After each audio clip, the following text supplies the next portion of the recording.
রাজশাহী বিভাগে ৫ বছরের মধ্যে সবচেয়ে কম আমন ধান সংগ্রহের সংখ্যা তৈরি হয়েছে। এক মাসে লক্ষ্যমাত্রা ০.৭% পূরণ করতে পেরেছে খাদ্য অধিদপ্তর।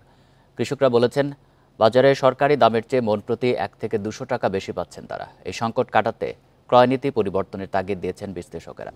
এ নিয়ে আরও জানাতে নওগাঁ ও পাবনা থেকে যুক্ত হচ্ছেন সহকর্মীরা। শুরুতেই নওগাঁ থেকে জানাবেন সাদেকুল ইসলাম। সাদেকুল, রাজশাহী, নাটোর এবং বগুড়া কোনো জায়গাতেই আমন ধান সংগ্রহের যে লক্ষ্যমাত্রা সেটি পূরণ না হওয়ার আশঙ্কা দেখা দিয়েছে। নওগাঁতে কি পরিস্থিতি দেখতে পাচ্ছেন, সেখানে পূরণ হবে কিনা, আর কৃষকরা কি বলছেন এ বিষয়ে?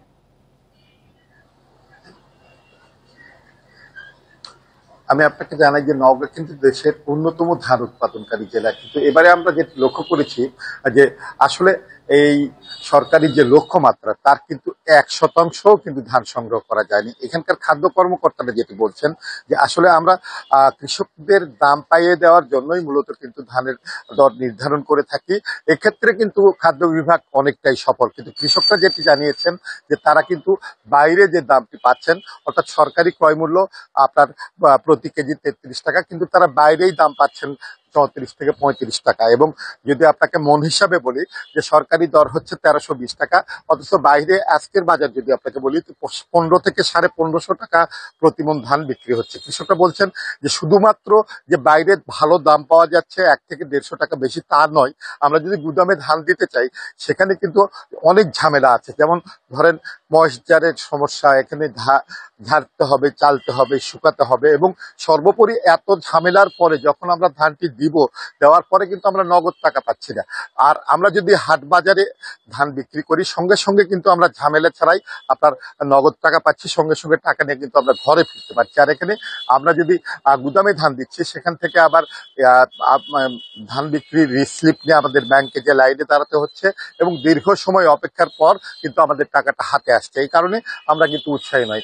আর যদি দামটা একটু বেশি থাকতো সেক্ষেত্রেও হয়তো কৃষকরা অনেকটা উৎসাহিত হতো। এক্ষেত্রে তারা যেটি বলছেন যে শুধুমাত্র এই প্রকিউরমেন্ট নয়, আমরা দেখেছি যে গত ২-৩ বছর ধরেই কিন্তু ধান কোনোভাবেই সংগ্রহ সফল হচ্ছে না, এবং এক্ষেত্রে কিন্তু সরকারের যে আপনার ক্রয় নীতি সেটি কিন্তু আসলে অনেকটা পরিবর্তন করা প্রয়োজন বলে মনে করছেন চাষিরা। আর আমি যদি আপনাকে চাল সংগ্রহের কথা বলি, যে এইখানে কিন্তু জেলায় ১৭,০০০ মেট্রিক টন চাল সংগ্রহের লক্ষ্যমাত্রা ধার্য করা হয়েছে, কিন্তু ইতিমধ্যেই প্রায় ৭০% চাল কিন্তু সংগ্রহ হয়েছে। এবং খাদ্য বিভাগের কর্মকর্তারা যেটি বলছেন যে এখানে চাল সংগ্রহ কিন্তু শতভাগ সফল হবে, কিন্তু ধান সংগ্রহ কোনোভাবেই সফল হবে না।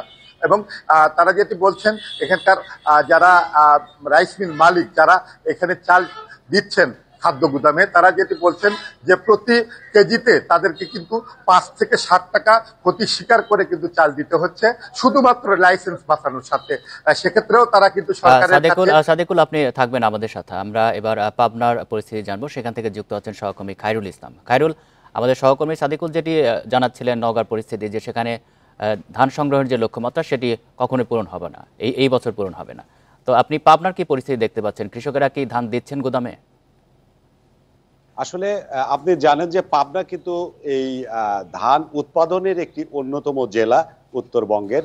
আর আমরা এখন যে খাদ্য গুদামে এসেছি, এই গুদাম সহ পাবনা জেলার কোনো খাদ্য গুদামেই কিন্তু সরকারের লক্ষ্যমাত্রা কিন্তু নির্ধারণ হয়নি, সংগ্রহের লক্ষ্যমাত্রা নির্ধারণ হয়নি, এবং এর ফলে কিন্তু ধান ও চাল সংগ্রহের অভিযান কিন্তু একদম থমকে দাঁড়িয়েছে।